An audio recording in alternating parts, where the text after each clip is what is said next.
Assalamualaikum warahmatullahi wabarakatuh. Pada pertemuan kali ini, kita akan membahas terkait dengan kerangka kebijakan moneter. Kerangka kebijakan moneter ini akan kita bagi menjadi dua bagian.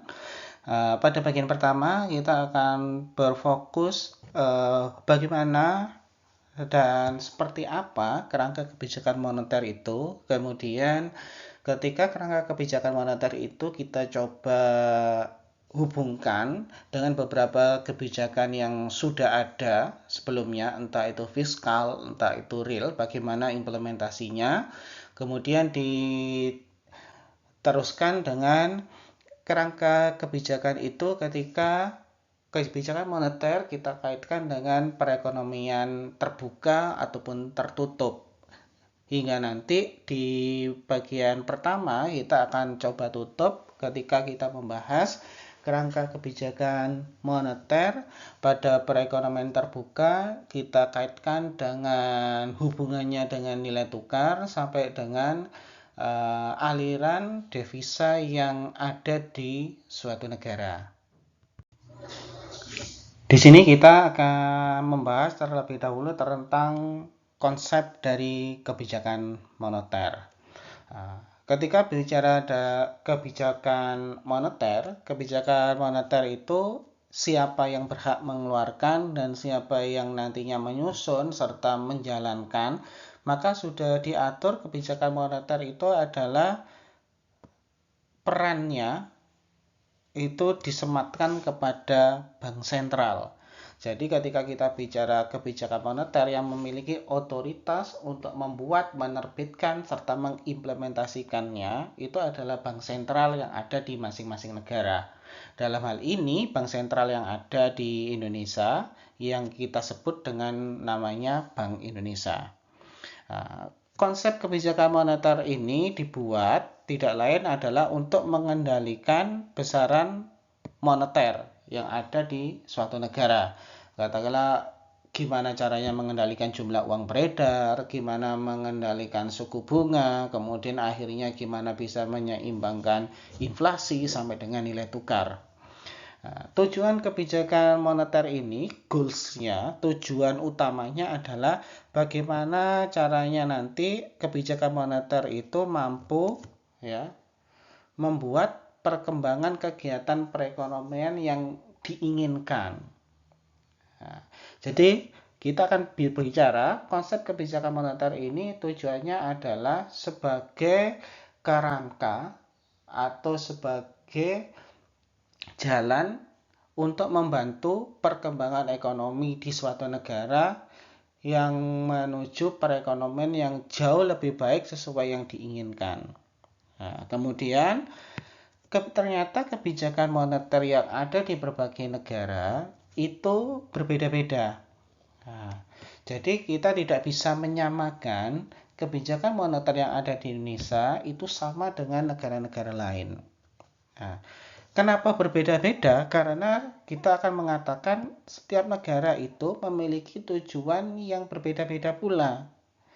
Ketika katakanlah kita coba bandingkan, ketika kita berbicara Indonesia dengan Singapura, katakanlah, ketika kita bicara pertumbuhan ekonomi di Singapura, maka kita akan bilang Singapura merupakan negara di mana pertumbuhan ekonominya sangat ditentukan dari aktivitas perdagangan ekspor impornya, sehingga mau tidak mau kebijakan moneternya akan lebih condong gimana caranya menjaga nilai tukarnya agar tetap stabil.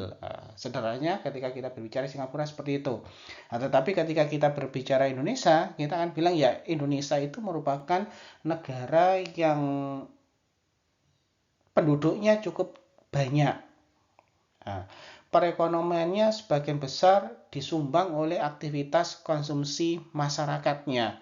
Sehingga gimana caranya agar pertumbuhan ekonomi negara Indonesia itu bisa berjalan dengan baik? Ya salah satu caranya adalah dengan menjaga kondisi inflasi yang ada. Kondisi inflasi yang ada itu ketika bisa terjaga dengan baik, maka konsumsi masyarakatnya akan jauh lebih bagus, lebih meningkat. Ketika konsumsi masyarakatnya meningkat, tentu saja aktivitas di sektor yang lainnya, katakanlah ketika masyarakatnya memiliki tingkat konsumsi yang cukup tinggi, daya beli masyarakatnya cukup bagus, sehingga akan menstimulus sektor industri juga bertumbuh jauh lebih besar, lebih meningkat. Ketika sektor industri terstimulus jauh lebih bagus, harapannya adalah tingkat tenaga kerja yang terserap juga semakin banyak, hingga nantinya angka pengangguran juga pasti akan berkurang. Nah, dari dua konsep, katakanlah tadi Singapura, kemudian dengan Indonesia, kita sudah bisa melihat letak perbedaan dari goals dari kebijakan moneter yang ingin dicapai. Nah, sehingga kita bisa katakan kebijakan moneter di setiap negara tentu juga pasti akan sama tujuan goalsnya, yaitu membantu perkembangan ekonomi yang ada di masing-masing negara.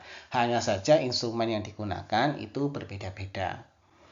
Nah, ketika berbicara perkembangan ekonomi, itu setidaknya ketika kita berbicara kebijakan moneter yang ada di Indonesia, itu akan ada 3 indikator untuk melihat perkembangan ekonomi di suatu negara, yaitu Indonesia jauh lebih bagus atau malah mengalami kemunduran dari tahun-tahun sebelumnya. Nah, setidaknya yang pertama adalah dilihat dari laju inflasi yang rendah atau terkendali. Nah, jadi kita bisa katakan untuk case Indonesia, kita akan bilang ya perkembangan ekonomi yang bagus ketika dilihat dari sudut pandang kebijakan moneter. Yang pertama ya adalah di Indonesia itu harus stabil harganya. Yang dikatakan stabil apa? Ya inflasi tetap ada tetapi harus terkendali. Nah, kenapa harus rendah dan terkendali? Kenapa harga-harga tersebut harus terkendali? Seperti yang dikatakan tadi, laju inflasi yang rendah, stabilitas harga yang bagus itu akan sangat mempengaruhi terkait dengan indeks daya beli masyarakatnya. Nah, ketika indeks daya beli masyarakat itu semakin bagus atau bahkan meningkat, harapannya adalah sektor-sektor di realnya itu pasti akan tumbuh. Katakanlah ketika daya beli masyarakat semakin bagus, salah satu indikator untuk melihat daya beli masyarakat semakin bagus kan kita bisa melihat tingkat konsumsinya yang semakin meningkat, kebutuhannya untuk mencukupi kebutuhan primernya atau sekundernya semakin terpenuhi, aktivitas saving dan investasinya semakin meningkat, itu kan menunjukkan berarti harga-harga mulai stabil, daya beli masyarakat meningkat. Tetapi kalau kita bilang daya beli masyarakat mengalami penurunan, maka salah satu indikatornya ya tingkat konsumsinya menurun. Kemudian aktivitas untuk saving, investasi juga pasti akan berkurang. Nah itu. Ketika stabilitas harga itu sudah mulai stabil, kemudian inflasinya rendah, maka itu akan bertambah atau impact-nya ke part yang selanjutnya. Part selanjutnya yaitu ketika kita berbicara terkait dengan membaiknya perkembangan output real tadi. Makin banyak masyarakat yang melakukan aktivitas konsumsi, maka secara otomatis barang dan jasa yang harusnya dihasilkan atau yang harusnya disediakan di suatu negara juga pasti akan semakin meningkat. Tetapi sebaliknya, kalau daya beli masyarakat berkurang, tentu saja di sektor realnya ya, produsen-produsen tersebut juga pasti akan mengurangi produksi barang dan jasa. Nah, tetapi kalau sudah stabil, maka output realnya juga pasti akan tumbuh. Kemudian yang ketiga, ketika stabil, output realnya tumbuh, maka goals yang selanjutnya tentu saja kesempatan lapangan pekerjaan juga akan terbuka sangat lebar. Karena ketika perusahaan mencoba memproduksi barang dan jasa semakin banyak, tentu saja mereka juga membutuhkan tenaga kerja yang semakin banyak pula. Sehingga kita bisa katakan perkembangan ekonomi yang bagus itu akan memunculkan stabilitas harga yang mantap, indeks pembangunan manusianya semakin bagus, output realnya tumbuh, kemudian lapangan pekerjaannya itu tersedia cukup banyak, yang nantinya akan bertambah kepada tingkat pengangguran yang jauh lebih rendah daripada sebelumnya. Nah, itu adalah manfaat dari kebijakan moneter. Kenapa kebijakan moneter itu penting? Nah, di sini adalah konsepnya. Karena kita sekali lagi akan mengatakan kebijakan moneter itu pada umumnya digunakan untuk meningkatkan perkembangan ekonomi yang jauh lebih bagus daripada sebelumnya. Tentu saja untuk meningkatkan perkembangan ekonomi tersebut, kebijakan moneter yang digunakan di berbagai negara itu akan berbeda-beda tergantung dari tujuan negara tersebut. Kemudian di sini kita akan coba bahas terkait dengan kebijakan moneter ketika kita coba kaitkan dengan siklus kegiatan ekonomi. Ketika kita bandingkan siklus kegiatan ekonomi, kita akan bilang ya ada kalanya kegiatan perekonomian di suatu negara itu berdampak positif. Artinya kegiatan ekonominya mengalami kenaikan yang signifikan. Tetapi ada kalanya siklus ekonomi di suatu negara itu negatif atau turun. Katakanlah terjadi pandemi, maka aktivitas perekonomian akan menjadi turun. Nah, ketika terjadi siklus ekonomi yang boom atau mengalami kenaikan, atau siklus kegiatan ekonomi yang mengalami depresi itu, maka gimana kebijakan moneter itu menyikapi? Kita akan bahas setelah ini. Nah, seperti yang dikatakan sebelumnya, ketika kebijakan perekonomian itu kita kategorikan ada kalanya dalam perkembangan yang pesat yaitu boom, atau ada kalanya dia mengalami depresi atau mengalami perlambatan, maka kebijakan moneter itu merespon dengan cukup berbeda. Ya, katakanlah ketika perekonomian di Indonesia mengalami kondisi yang cukup pesat. Nah, bagaimana respon dari kebijakan moneter? Oh, ternyata kebijakan moneter itu malah melakukan aktivitas yang kita sebut kebijakan moneter kontraktif. Apa itu kebijakan moneter kontraktif? Jadi kebijakan moneter kontraktif itu ditujukan pada perkembangan ekonomi yang cukup pesat, maka kebijakan moneter itu digunakan sebagai rem ya, untuk memperlambat kegiatan ekonomi. Nah, ini yang kita sebut berkebalikan ya. Ketika kita berbicara pada umumnya, maka kita akan bilang ya ketika suatu negara itu dalam kondisi perekonomian yang meningkat, bahkan cenderung cepat, setiap masyarakat yang ada di situ, setiap pemerintah yang ada di situ pasti akan mengalami euforia, kesenangan karena pertumbuhan ekonominya naik. Nah, tetapi ketika kita berbicara dari sudut pandang moneter, kebijakan moneter, perkembangan ekonomi yang pesat yang ada kalanya melebihi target yang sudah ditentukan itu akan menimbulkan dampak. Dampaknya adalah terlalu banyak jumlah uang yang beredar nantinya. Nah, ketika jumlah uang beredar yang terlalu banyak dan tidak dapat dikendalikan, ketakutan dari kebijakan moneter atau moneter itu adalah adanya hiperinflasi. Nah, ketika terjadi, supaya tidak terjadi hiperinflasi, karena hiperinflasi itu menyebabkan ya semakin banyak uang beredar, nilai uang bukan semakin bagus tapi akan semakin jelek dan barang-barang juga akan semakin naik harganya. Nah, supaya tidak terjadi yang namanya hiperinflasi, maka bank sentral punya kebijakan moneter yang kita sebut dengan kebijakan moneter kontraktif. Di mana kebijakan moneter kontraktif itu memperlambat kegiatan ekonomi dengan cara melakukan penurunan jumlah uang beredar. Nah, karena di awal sudah kita ketahui bersama, tugasnya bank sentral itu adalah mengendalikan jumlah uang beredar yang ada di suatu negara. Maka ketika bank sentral itu berusaha mengurangi jumlah uang beredar di suatu negara, baik itu dalam bentuk M1, M2, ataupun M3, maka secara otomatis perekonomian yang semula berkembang cukup begitu pesat, ketika jumlah uang beredarnya dikurangi, maka aktivitas perdagangannya, savingnya, investasinya juga pasti akan berkurang nantinya. Ketika aktivitas tadi berkurang, maka yang semula perkembangannya pesat akan sedikit terhambat. Nah, penurunan jumlah uang beredar itu cukup banyak yang bisa dilakukan. Salah satunya katakanlah dengan cara katakanlah bank sentral katakanlah berusaha untuk memperketat aktivitas kredit katakanlah. Dengan memperketat aktivitas kredit, maka secara otomatis jumlah uang yang bisa diakses dalam layanan kredit akan semakin berkurang. Ketika akses layanan kredit semakin berkurang, maka secara otomatis nantinya jumlah uang beredar di masyarakat juga pasti akan berkurang. Nah, itu ketika kondisi perekonomian dalam keadaan yang boom, tumbuh pesat. Maka yang dilakukan adalah kontraktif, kebijakan moneter kontraktif, berusaha mengendalikan pertumbuhan ekonomi yang cepat tadi dengan cara memperlambat. Cara memperlambatnya adalah dengan menurunkan jumlah uang beredar.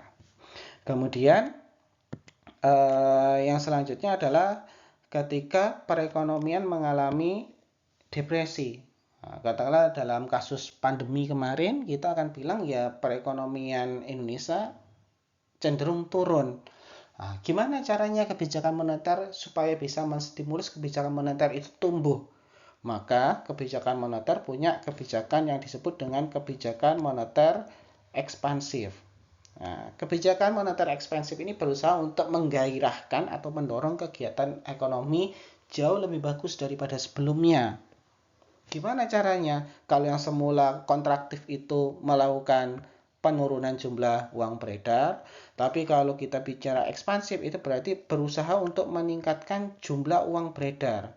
Gimana cara meningkatkan jumlah uang beredar? Katakanlah kalau tadi ada pengetatan kredit, kalau sekarang kreditnya diperlonggar. Nah, salah satu instrumennya. Kalau kreditnya diperlonggar, maka masyarakat bisa dengan mudah mengakses kredit yang ada di lembaga keuangan. Ketika masyarakat mendapatkan dana yang dia inginkan, ya, maka masyarakat itu bisa melakukan aktivitas produksi ataupun aktivitas konsumtif ataupun bisa melakukan investasi ke instrumen-instrumen lainnya. Ketika mereka melakukan aktivitas-aktivitas itu, maka perekonomian akan kembali lagi hidup. Kalau konsumsi ya mereka bisa beli barang dan jasa. Ketika mereka melakukan aktivitas pembelian barang dan jasa, ya sektor-sektor industri itu akan tumbuh karena mereka akan melayani permintaan yang diinginkan oleh masyarakat tadi. Nah, kalau katakanlah dilihat dari sektor produksi tadi, seperti yang dikatakan di sebelumnya, kalau masyarakat banyak minta, ya produksi itu nantinya juga pasti akan tumbuh karena barang yang diminta semakin banyak, otomatis sektor-sektor produktif akan berusaha memproduksi barang jauh lebih banyak. Nah, itu adalah gambaran bagaimana kebijakan moneter itu bersikap ya, atau merespon ketika terjadi yang namanya perkembangan yang begitu pesat terhadap perekonomian atau sebaliknya perekonomian mengalami perlambatan. Nah, kalau pertumbuhan ekonomi lagi tumbuh-tumbuhnya dan cukup pesat, maka kebijakannya adalah kontraktif. Kalau ekonominya lesu, maka kita sebut kebijakan moneternya adalah ekspansif. Kemudian di sini kita akan memperlihatkan kebijakan moneter, gimana penerapannya di suatu negara. Ada yang kita sebut dengan counter cyclical monetary policy, ada yang kita sebut dengan pro cyclical monetary policy. Nah, counter cyclical monetary policy itu adalah kebijakan yang sifatnya aktif. Ya. Tetapi kalau pro cyclical monetary policy itu sifatnya adalah pasif. Yang dikatakan aktif itu seperti apa? Nah, jadi yang dikatakan aktif itu bersifat memperlunak perkembangan kegiatan ekonomi yang cenderung menuju ke titik balik atau ekstrim. Jadi counter cyclical monetary policy itu melakukan aktivitas kebijakan moneter tidak sesuai dengan kondisi yang terjadi pada saat itu. Katakanlah seperti tadi yang kita contohkan di slide sebelumnya. Ketika kondisi perekonomian lagi boom, ya, counter siklikalnya adalah tidak malah mendukung pertumbuhan ekonomi yang cukup tinggi, tapi berusaha untuk memperlambatnya. Itu yang kita sebut counter siklikal. Nah, ini yang dicontohkan tadi. Ketika perekonomian itu melemah, maka kebijakan yang dilakukan adalah kebijakan ekspansif. Ketika ekonominya lesu, maka kebijakan moneter yang dilakukan adalah gimana caranya ekonomi yang lesu itu bisa kembali bergairah dengan memperbanyak jumlah uang yang beredar, katakanlah. Itu yang kita sebut counter cyclical monetary policy. Kemudian yang kita sebut dengan pro cyclical monetary policy itu adalah berusaha untuk menghindari usaha-usaha untuk melakukan fluktuasi perekonomian.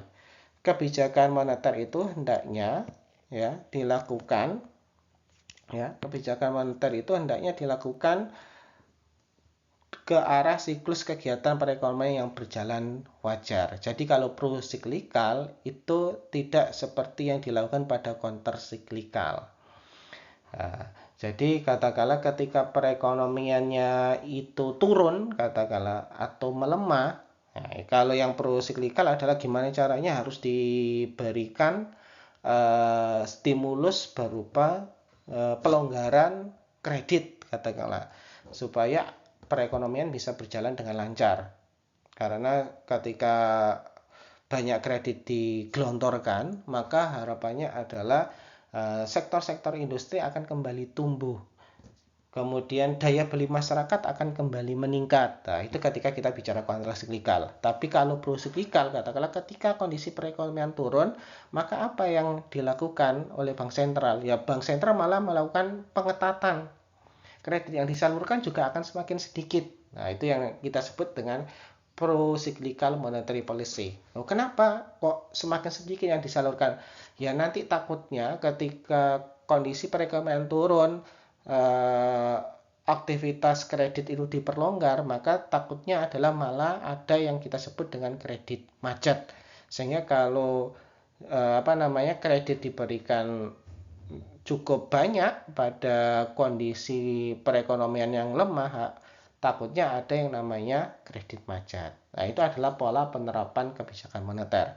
Counter cyclical itu adalah berlawanan dengan kondisi existing yang sedang terjadi, tapi kalau kebijakan pro cyclical monetary policy itu kebijakan moneter yang menyesuaikan dengan kondisi yang saat itu terjadi. Kemudian di sini dikatakan ternyata kebijakan moneter itu tidak bisa berjalan sendiri. Artinya bagaimana supaya kebijakan moneter itu bisa berjalan optimal dan sesuai dengan apa yang diinginkan, maka mereka atau kita akan bilang negara tidak akan bisa. Katakanlah Indonesia pinginnya Indonesia menjadi negara maju hanya dengan menggunakan kebijakan moneter saja, tidak akan bisa. Jadi kebijakan moneter itu bisa berjalan secara efisien, maksimal, jika turut dilebur dengan kebijakan-kebijakan yang ada sebelumnya. Salah satunya adalah kebijakan fiskal dan sektorial. Jadi harus ada koordinasi antara beberapa macam kebijakan yang sudah ada sebelumnya. Nah, koordinasi antara kebijakan moneter, kemudian kebijakan fiskal dan sektorial itu yang kita sebut dengan bauran kebijakan. Kenapa harus dikoordinasikan? Nah, pernyataannya adalah kenapa harus dikoordinasikan? Karena ternyata ada kalanya kebijakan-kebijakan moneter atau fiskal atau sektorial yang sudah dijalankan itu biasanya tidak berjalanan searah. Ada kalanya kebijakan itu tidak berjalan searah, tetapi ada kalanya mereka itu berlawanan arah dan malah cenderung saling melemahkan. Jika tidak ada koordinasi antar kebijakan. Salah satunya yang sudah kita bahas sebelumnya tadi. Kalau kita bicara pertumbuhan ekonomi melebihi target yang awalnya 8 tiba-tiba naik menjadi 9. Kalau dilihat dari kacamata fiskal atau sektorial itu sangat bagus dan perlu ditingkatkan. Tetapi ketika kita bicara kebijakan moneter, itu harus menjadi catatan atau poin tersendiri. Karena dengan semakin bagusnya katakanlah perkembangan ekonomi tetapi melebihi dari apa yang ditentukan, akan menimbulkan yang namanya tadi hiperinflasi. Sehingga bisa dikatakan kebijakan fiskal dan sektor real itu mengenjot pertumbuhan ekonomi. Kebijakan moneternya adalah supaya hal itu tetap berimbang, kebijakan moneter akan digunakan sebagai rem atau pengontrol supaya perkembangannya itu tetap sesuai, tidak melebihi atau tidak malah berdampak buruk terhadap pertumbuhan ekonomi selanjutnya. Nah, itu adalah fungsi dari bauran kebijakan. Jadi akan berusaha untuk saling mengontrol antara kebijakan satu dengan kebijakan lainnya sehingga saling bersinergi. Untuk menerapkan tujuan kebijakan makro, ketika kita bicara kebijakan makro adalah kebijakan yang berdampak secara masif, secara keseluruhan. Agar bisa optimal, maka mau tidak mau kebijakan-kebijakan yang ada, fiskal, real, sama moneter itu harus dijadikan satu, berkoordinasi. Nah, koordinasi yang bisa dilakukan itu salah satu skenarionya seperti yang sudah kita perlihatkan di sini, setidaknya ada 4 tahapan. Ada yang kita sebut kebijakan moneter ketika ekspansif, maka fiskalnya juga ikut ekspansif. Tapi kalau kebijakan moneternya kontraktif, kebijakan fiskalnya juga ada yang kontraktif. Nah, ini. Tetapi ada juga yang terkadang berlawanan. Ketika kebijakan moneternya ekspansif, maka fiskalnya kontraktif, atau sebaliknya, kebijakan moneternya kontraktif, kebijakan fiskalnya ekspansif. Kita contohkan seperti tadi.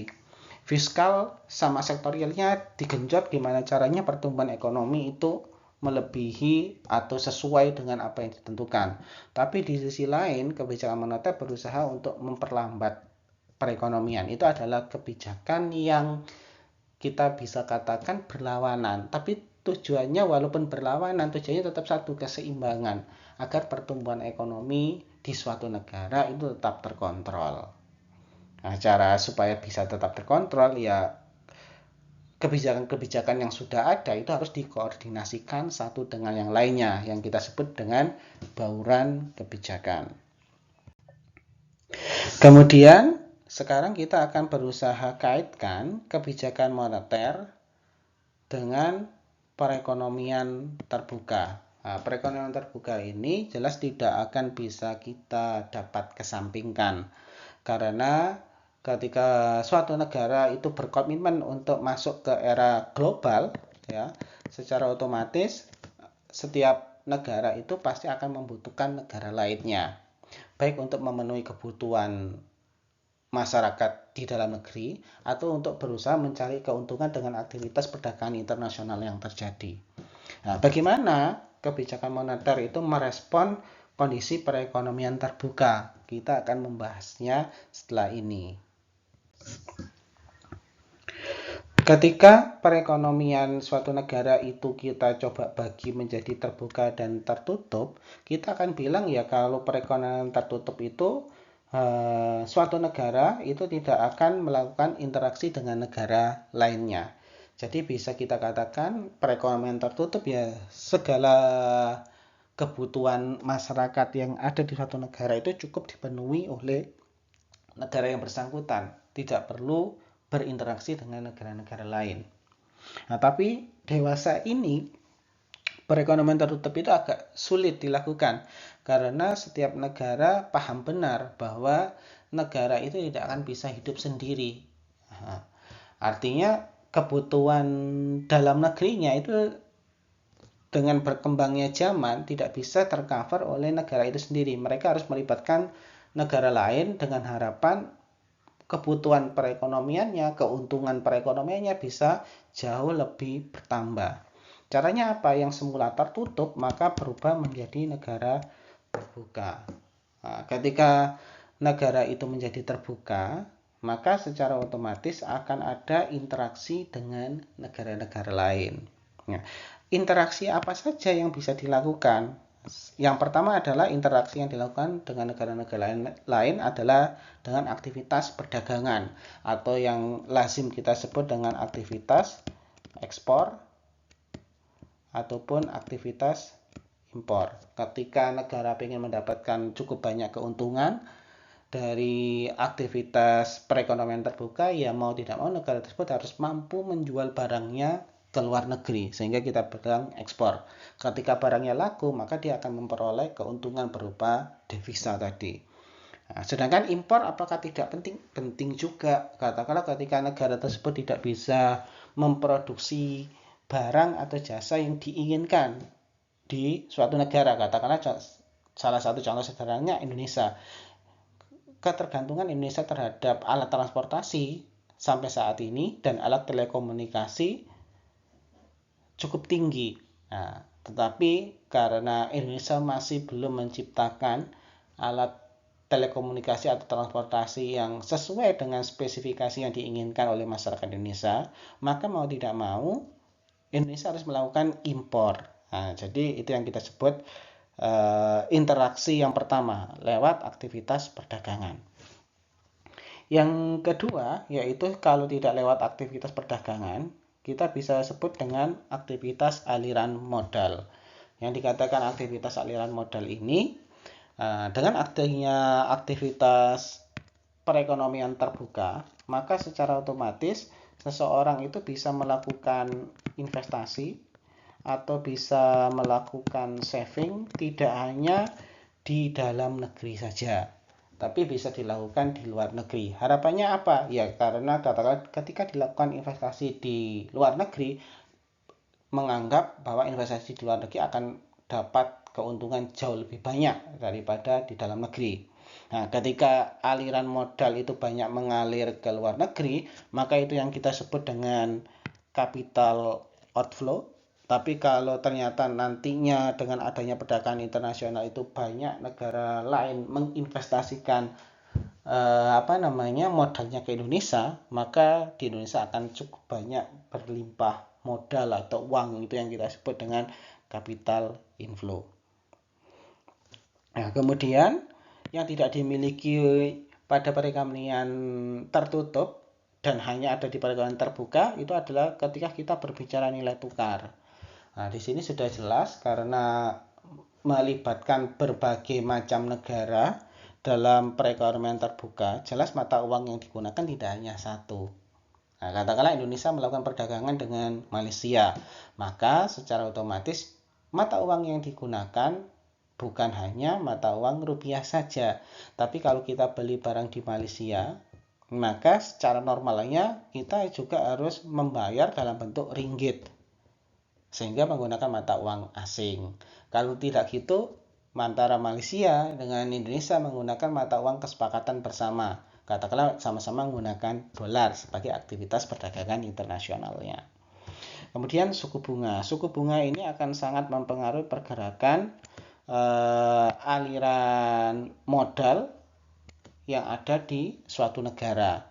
Nah, kalau di perekonomian tertutup juga ada suku bunga. Ya, tapi biasanya suku bunga itu hanya mempengaruhi jumlah uang yang beredar di suatu negara. Katakanlah ketika perekonomian tertutup ingin jumlah uang beredarnya itu sedikit yang beredar daripada tahun sebelumnya, maka ya pemerintah tinggal menaikkan suku bunga saja. Nah, tapi kalau kita bicara perekonomian terbuka, suku bunga ini juga akan mempengaruhi ya aktivitas aliran modal yang ada di suatu negara. Katakanlah ketika tadi kita putuskan untuk saving ataupun nabung.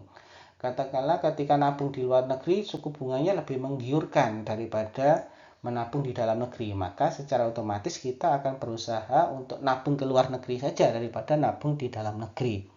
Nah, ketika kita memilih seperti itu, maka secara otomatis itu sudah melakukan yang namanya konsep perekonomian terbuka. Keempat aktivitas ini tadi ya, perdagangan, aliran modal, nilai tukar, suku bunga akan menyebabkan capital inflow sama capital outflow yang sudah kita bahas di awal tadi. Ketika kita bicara capital inflow itu berarti banyak jumlah uang beredar yang ada di suatu negara itu akan semakin bertambah.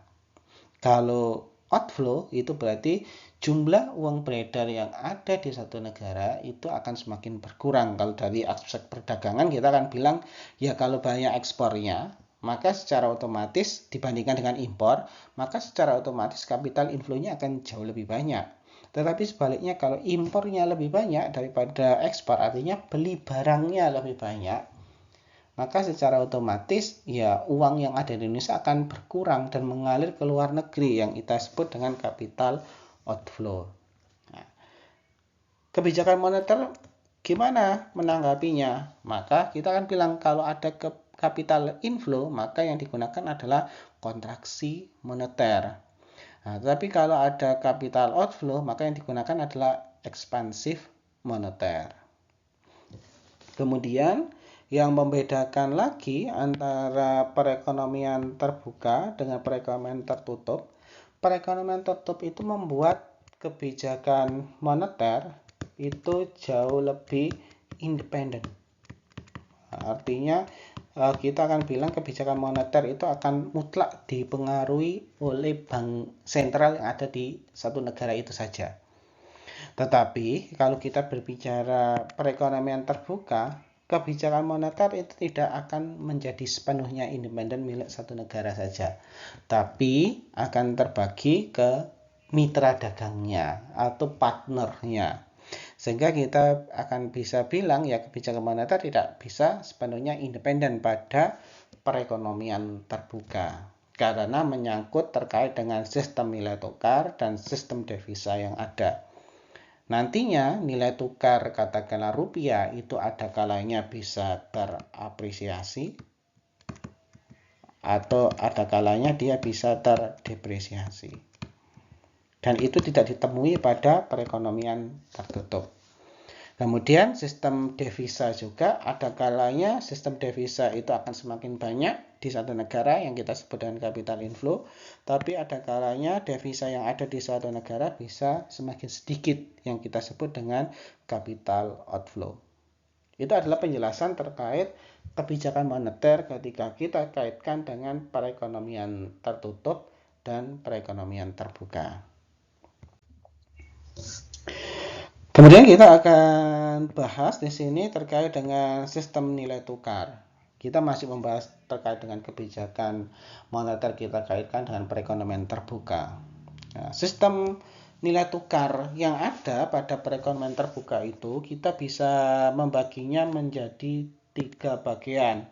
Yang pertama nilai tukar tetap, kemudian yang kedua nilai tukar mengambang terkendali, dan yang ketiga adalah nilai tukar mengambang bebas. Nah, yang disebut dengan nilai tukar tetap itu kita berusaha untuk mematok mata uang kita ditetapkan dengan mata uang negara lain dengan nilai tertentu. Selama beberapa waktu dianggap tetap, itu yang kita sebut nilai tukar tetap. Contoh sederhananya katakanlah $1 katakanlah dihargai dengan 10.000. Nah, ketika kita bicara nilai tukar tetap, katakanlah sekarang sudah dipatok $1 dipatok dengan Rp10.000, maka sampai beberapa hari ke depan kita akan bilang ya $1 pasti akan tetap 10.000.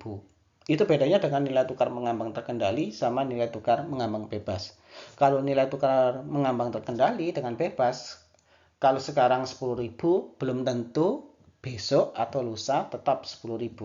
Tapi kalau nilai tukar tetap, itu kita akan menetapkan nilai tukarnya akan tetap sama.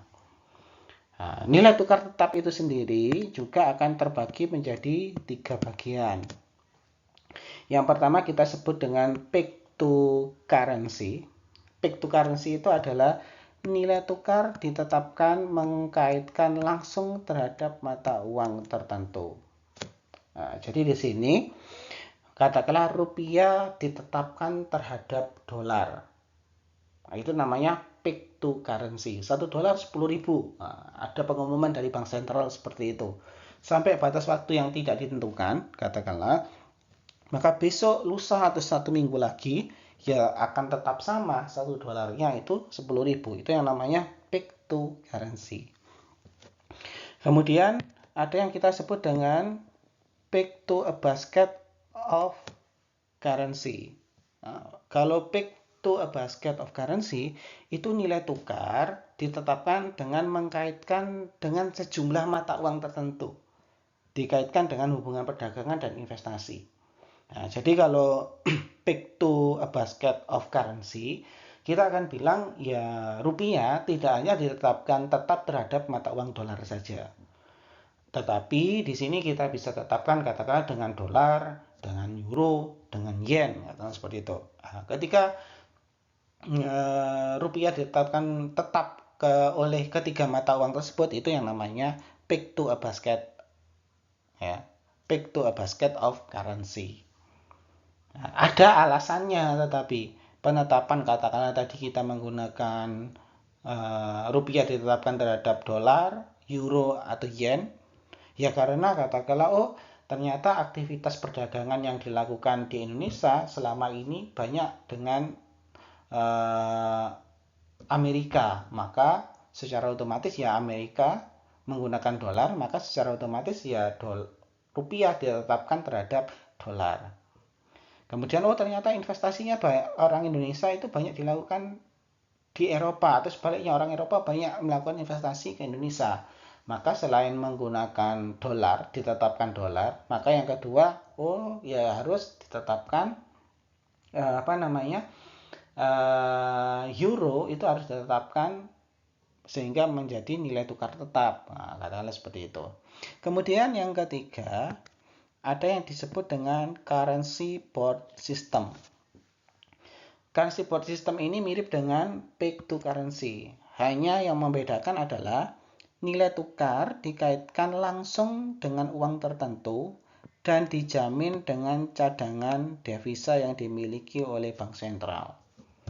Jadi ketika kita bicara currency board system, Indonesia bebas mau menetapkan nilai tukarnya itu ditetapkan yang sama dengan apa? Katakan dengan dolar boleh, dengan yen boleh, dengan euro boleh, asalkan ada syaratnya.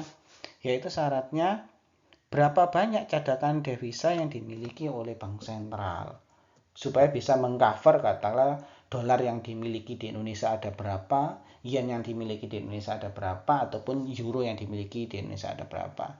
Ketika cadangan devisanya itu sedikit, maka secara otomatis currency board system itu tidak akan bisa berjalan. Itu ketika kita bicara nilai tukar tetap. Kemudian ada yang kita sebut dengan nilai tukar mengambang terkendali. Ya, kalau nilai tukar mengambang terkendali, itu nilainya bisa berubah. Katakanlah kalau yang sebelumnya $1 itu 10.000, mungkin besok $1 bisa naik jadi 15.000. Namanya nilai tukar mengambang, tapi terkendali. Ya. Terkendali di sini maksudnya adalah masih ada unsur pemerintah di dalamnya. Jadi pemerintah itu masih merespon, masih akan berusaha mengawasi ketika katakanlah nilai tukar rupiah turun tajam, maka untuk kembali menaikkan nilai tukar supaya tetap ada di batas yang wajar, maka pemerintah masuk untuk mengendalikan yang semula depresiasi, gimana caranya jadi apresiasi lagi. Itu nilai tukar mengambang terkendali. Jadi tetap dibiarkan bebas, hanya saja pemerintah tetap mengatur aturan-aturannya. Ada batas atas, ada batas bawahnya. Katakanlah kapan depresiasi yang ditolerir, kapan apresiasi yang ditolerir nantinya. Nah, pemerintah membuat aturan-aturan itu. Dan biasanya nilai tukar mengambang terkendali ini banyak dipraktekkan di negara-negara berkembang, katakanlah. Kemudian ada nilai tukar mengambang bebas. Kalau nilai tukar mengambang bebas ini adalah pure kekuatan mata uangnya ditentukan oleh banyak sedikitnya permintaan terhadap mata uang tersebut. Nah, biasanya nilai tukar mengambang terkendali ini banyak dilakukan oleh negara-negara maju di mana nilai tukarnya memang kuat. Katakan kita akan bilang euro, dolar, itu rata-rata menggunakan nilai tukar mengambang terkendali. Di mana kekuatan mata uangnya ditentukan oleh banyaknya permintaan dan penawaran yang ada yang tercermin pada mekanisme pasar. Nah, itu adalah sekilas terkait dengan sistem nilai tukar. Kemudian, ketika selain nilai tukar, ketika kita berbicara kebijakan moneter kita kaitkan dengan perdagangan internasional, maka erat kaitannya dengan devisa. Nah, devisa ini hampir sama konsepnya seperti nilai tukar tadi. Ya, kalau nilai tukar tadi ada yang tetap, mengambang terkendali dan bebas. Kalau devisa ini ada yang kita sebut terkontrol, ada yang kita sebut semi terkontrol, ada yang kita sebut dengan sistem devisa bebas. Dikatakan terkontrol, artinya setiap pengeluaran atau pemasukan capital inflow atau capital outflow yang terjadi di suatu negara itu secara sepenuhnya dikendalikan atau dimiliki oleh negara. Setiap perolehan masyarakat itu harus diserahkan kepada negara. Setiap penggunanya atau masyarakat yang ingin menggunakan devisa yang ada di suatu negara tersebut harus izin kepada negara. Itu yang kita sebut dengan devisa terkontrol. Nah, kemudian ada yang kita sebut dengan sistem devisa semi terkontrol. Kalau sistem devisa semi terkontrol ini, maka kita akan bisa bilang ya, ada beberapa devisa yang nantinya memang dikelola oleh negara. Tetapi sisanya itu dibiarkan bebas dan bisa dipergunakan oleh masyarakat. Nah, jadi itu yang kita sebut dengan semi terkontrol. Sedangkan yang ketiga itu adalah yang kita sebut dengan sistem devisa bebas.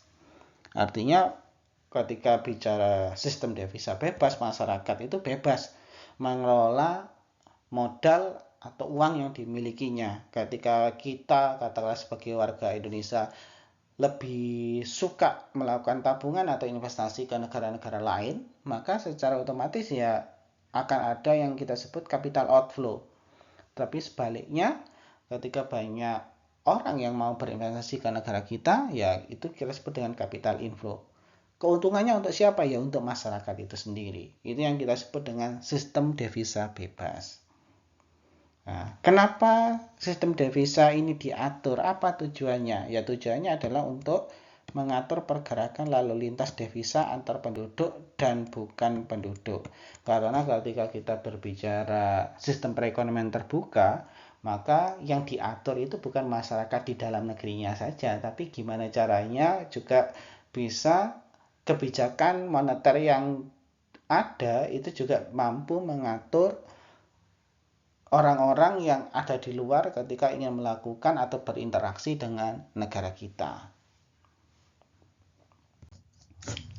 Demikian terkait dengan konsep kebijakan moneter pada bagian pertama. Kita akan kembali berjumpa pada bagian yang kedua, di mana bagian kedua itu nanti kita akan lebih banyak membahas terkait dengan mekanisme transmisi kebijakan moneter yang tepat di suatu negara itu seperti apa. Kita akan bahas di bagian yang kedua. Terima kasih. Wassalamualaikum warahmatullahi wabarakatuh.